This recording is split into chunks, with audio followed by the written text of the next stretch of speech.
मथुरा का राज्य कभी बहुत खुशहाल था, लेकिन फिर आया कंस का साया और खुशी डर में बदल गई। उसकी बहन देवकी की शादी होने वाली थी। शादी में एक भविष्यवाणी गूंजी, देवकी की 8वीं संतान कंस को मार डालेगी। डर के मारे कंस ने अपनी ही बहन को मार डालने का फैसला किया, लेकिन पति वासुदेव ने देवकी की जान की भीख मांगी। उन्होंने वचन दिया कि वो अपनी 8वीं संतान कंस को सौंप देंगे। अपने डर से अंधे कंस मान गया। उसने देवकी और वासुदेव को कैद कर लिया, उनकी खुशियां छीन ली। उनके ऊपर भविष्यवाणी का साया मंडरा रहा था। उनकी टाटे थी।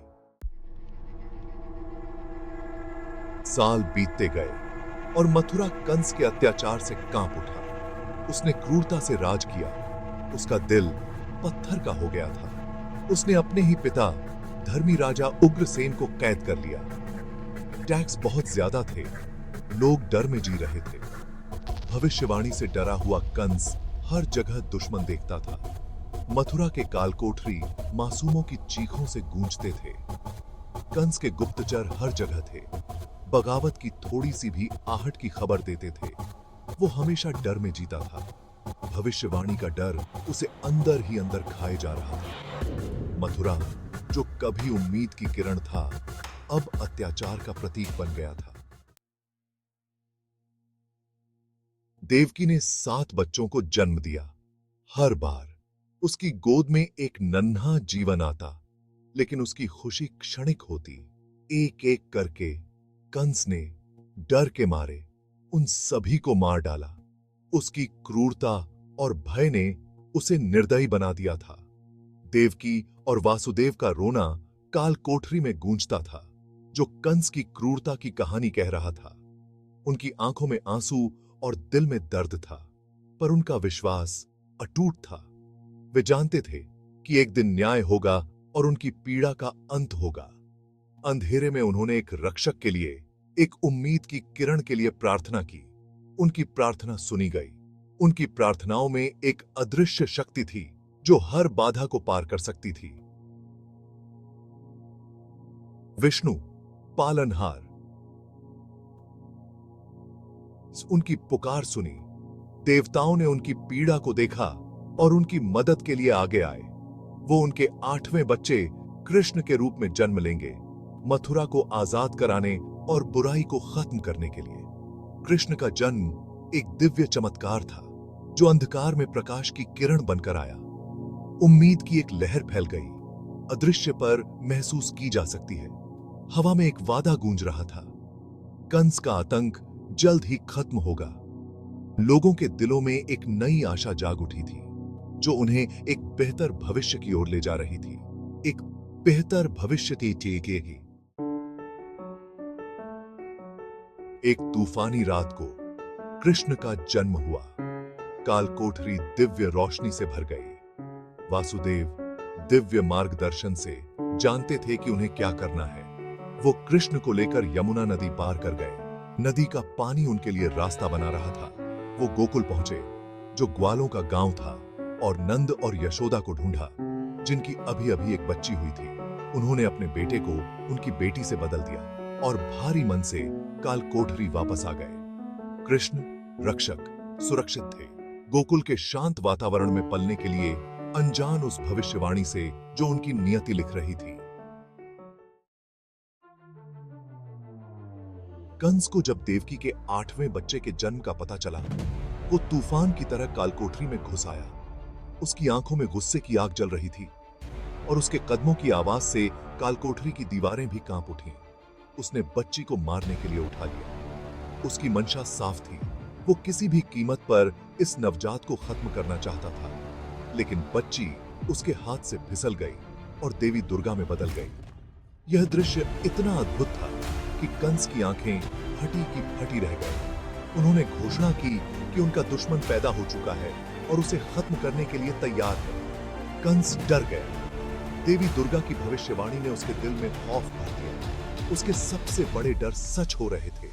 उसकी आंखों में डर और चेहरे पर पसीने की बूंदें साफ दिखाई दे रही थीं। उसने राज्य के सभी नवजात शिशुओं को मार डालने का आदेश दे दिया। जा जाए रे भाई, इस उम्मीद में कि उसका काल उसके हाथों मारा जाएगा। उसकी क्रूरता की कोई सीमा नहीं थी। उसके अत्याचार से मथुरा में दहशत फैल गई, लेकिन सब बेकार। लोग अपने बच्चों को बचाने के लिए छुपने लगे, लेकिन कंस की सेना हर जगह थी। गोकुल में सुरक्षित कृष्ण पहले से ही चमत्कार कर रहे थे। उनकी दिव्य शक्तियों ने गोकुलवासियों को आश्वस्त किया कि वे सुरक्षित हैं। कृष्ण का हर चमत्कार एक नई उम्मीद की किरण लेकर आता था। साल बीतते गए। कृष्ण अपनी असली पहचान से अनजान गोकुल में बड़े हुए। उनकी नटखट शरारतें और उनके पालक माता पिता नंद और यशोदा के लिए उनका प्यार उनके जीवन को खुशियों से भर देते थे। लेकिन उनकी दिव्य शक्तियां अक्सर दिखाई देती थी। उन्होंने इंद्र के प्रकोप से गांव वालों की रक्षा के लिए गोवर्धन पर्वत को उठा लिया था। उन्होंने कंस द्वारा भेजे गए राक्षसों पुतना, जो बच्चा चुराने वाली एक सुंदर स्त्री के वेश में थी, और तृणावर्त, जो एक बवंडर राक्षस था, को मार डाला। हर जीत कृष्ण के असली रूप की एक झलक दिखाती थी। उनकी नियति धीरे धीरे सामने आ रही थी। कृष्ण की बढ़ती प्रसिद्धि से परेशान कंस ने एक आखिरी योजना बनाई। उसने अपने महल में बैठकर गहरी सोच में डूबा एक षड्यंत्र रचा। उसकी आंखों में चिंता और भय साफ झलक रहा था। उसने कृष्ण और उनके भाई बलराम को मथुरा एक कुश्ती मैच के लिए बुलाया, उन्हें मारने की उम्मीद में। कंस ने सोचा कि यह उसकी आखिरी और सबसे बड़ी चाल होगी। कृष्ण ने यह जानते हुए स्वीकार कर लिया कि यही वो पल है जिसके लिए वो नियत थे। उनके चेहरे पर दृढ़ता और आत्मविश्वास की झलक थी। बलराम ने भी सहमति में सिर हिलाया। मथुरा के लोग, जो आजादी के लिए तरस रहे थे, उन्होंने उस युवा ग्वाले में उम्मीद की एक किरण देखी। वो दिन आ गया। हर कोई इस ऐतिहासिक क्षण का साक्षी बनने के लिए उत्सुक था। अखाड़ा उत्सुकता से भरा हुआ था। लोग सांस रोके हुए थे। हर कोई जानता था कि यह मुकाबला साधारण नहीं होगा। कंस देख रहा था। उसका दिल डर और नफरत के मिश्रण से धड़क रहा था। उसकी आंखों में एक अजीब सी बेचैनी थी, जैसे उसे अपने अंत का आभास हो रहा हो। कुश्ती शुरू हुई। ताकत और कौशल का एक नृत्य। हर वार, हर चाल में एक कहानी छिपी थी। यह सिर्फ एक मुकाबला नहीं, बल्कि न्याय और अन्याय की लड़ाई थी। कृष्ण ने 1000 हाथियों की ताकत के साथ आखिरकार प्राणघातक वार किया और भविष्यवाणी को पूरा किया। कंस का अंत हो गया और मथुरा के लोग खुशी से झूम उठे। यह विजय सिर्फ कृष्ण की नहीं, बल्कि पूरे मथुरा की थी। कंस मर चुका था। उसका आतंक का राज खत्म हो गया था। भीड़ खुशी से झूम उठी। उनकी जयकार मथुरा की गलियों में गूंज उठी। कृष्ण रक्षक आ गए थे।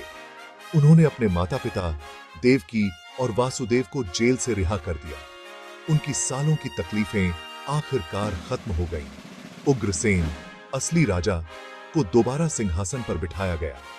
मथुरा आजाद हो गया। उसके लोग अत्याचार से मुक्त हो गए। कृष्ण, धर्म के अवतार, जीत गए थे। उनकी जीत बुराई पर अच्छाई की शक्ति का प्रमाण थी। मानवता के लिए उम्मीद की किरण थी। कृष्ण और कंस की कहानी सिर्फ अतीत की एक कहानी नहीं है। यह एक ऐसा संदेश है जो हमेशा के लिए है। एक याद दिलाता है कि कितनी भी मुश्किल घड़ी क्यों न हो, उम्मीद हमेशा बनी रहती है।